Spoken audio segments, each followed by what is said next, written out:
वैसी मिट्टी जो नदियों के द्वारा लाकर उसके दोनों किनारे में फैला दी जाती है, जलोढ़ मिट्टी कहलाती है। जलोढ़ मिट्टी जो है सबसे उपजाऊ मिट्टी होती है। भारत में जलोढ़ मिट्टी उत्तर के विशाल मैदान के अतिरिक्त पूर्व तटीय मैदानी इलाकों में पाई जाती है। जलोढ़ मिट्टी को यदि हम देखेंगे तो उत्तर का जो विशाल मैदान है, इस मैदानी इलाके में मुख्य रूप से सिंधु, गंगा और ब्रह्मपुत्र नदी तंत्रों के द्वारा लाकर फैलाई जाती है। दूसरा जो इस मिट्टी का क्षेत्र है पूर्व तटीय मैदान, वहाँ पर मुख्य रूप से महानदी, गोदावरी, कृष्णा और कावेरी नदी तंत्रों के द्वारा इसे फैलाया जाता है। यह मिट्टी जो है मुख्य रूप से उत्तर प्रदेश, बिहार, पश्चिम बंगाल, राजस्थान और गुजरात में मिलती है। इसके अतिरिक्त यह महानदी, गोदावरी, कृष्णा, कावेरी के डेल्टाई क्षेत्रों में भी पाई जाती है। अब बात आती है कि जलोढ़ मृदा जो है वह कितने प्रकार की होती है। तो जलोढ़ मृदा के वर्गीकरण के दो आधार हैं, एक है कण और दूसरा जो है उसकी आयु। कण के आधार पर जलोढ़ मृदा को दो भागों में बांटा जाता है। वैसी जलोढ़ मृदा जिसके कण बड़े बड़े हैं और वैसे जलोढ़ मृदा जिसके कण छोटे छोटे हैं। कण के आधार पर दो तरह की जलोढ़ मृदा होती है, मोटे कण वाली और सूक्ष्म कण वाली।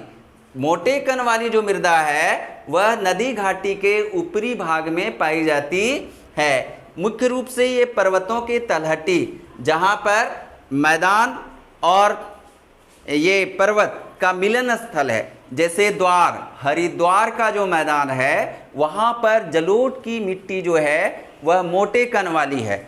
ठीक है, तराई इन क्षेत्रों में मोटे कण वाली जलोढ़ मृदा पाई जाती है, जबकि सूक्ष्म कण वाली जो जलोढ़ मृदा है यह नदी के मुहाने, नदी के घाटी के निचले भाग में पाई जाती है। नदी का मुहाना मतलब जहाँ नदी समुद्र से मिल रही है वहाँ पर सूक्ष्म कण जलोढ़ मृदा की पाई जाती है।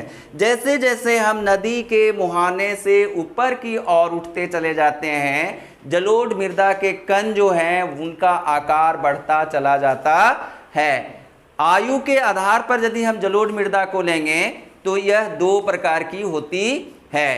पहला है बांगर और दूसरा है खादर। बांगर और खादर, कभी कभी खादर और बांगर कहते हैं और कभी कभी बांगर और खादर कहते हैं। तो बांगर जो है पुरानी जलोढ़ मृदा को बांगर जलोढ़ मृदा कहते हैं और खादर नई जलोढ़ मृदा को क्या कहते हैं? खादर। ठीक है, परीक्षा में आपको पूछेगा बांगर और खादर में क्या अंतर है। आपके इस पाठ के अंत में जो प्रश्न है उसमें भी एक प्रश्न है, बांगर और खादर में अंतर लिखें। तो तीन अंतरों को आपको लिखना है। तो एक तरफ आप बांगर लिखेंगे, दूसरे तरफ खादर लिखेंगे। क्या लिखेंगे बांगर में? कि पुरानी जलोढ़ मृदा को बांगर कहते हैं। दूसरी तरफ लिखेंगे नई जलोढ़ मृदा को खादर कहते हैं। बांगर मृदा के बारे में लिखेंगे कि बांगर मृदा में के कण मोटे होते हैं और खादर मृदा के कण छोटे छोटे होते हैं, सूक्ष्म होते हैं। बांगर जो जलोढ़ मृदा है उसमें कंकर की ग्रंथियां पाई जाती है, जबकि नई जो जलोढ़ मृदा है जिसको खादर कहते हैं इसमें कंकर के ग्रंथियों का अभाव होता है।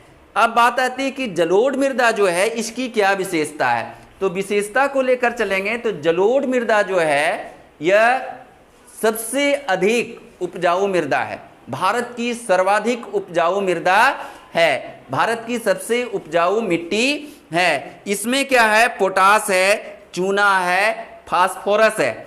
इसके चलते यह धान, गेहूं और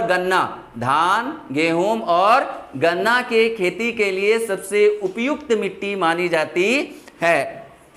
इस मिट्टी में साल भर में 2 से 3 फसलें निश्चित रूप से उगाई जाती है। हम कह सकते हैं कि इस मिट्टी वाले क्षेत्र में गहन कृषि की जाती है। गहन कृषि की जाने के कारण लोगों को भरपेट भोजन मिलता है या उनका आर्थिक आय जो है खेती बाड़ी से बहुत ज़्यादा हो जाती है। इस कारण जलोढ़ मृदा वाला जो क्षेत्र है वहाँ पर सघन जनसंख्या पाई जाती है, वहाँ का जनघनत्व बहुत अधिक होता है।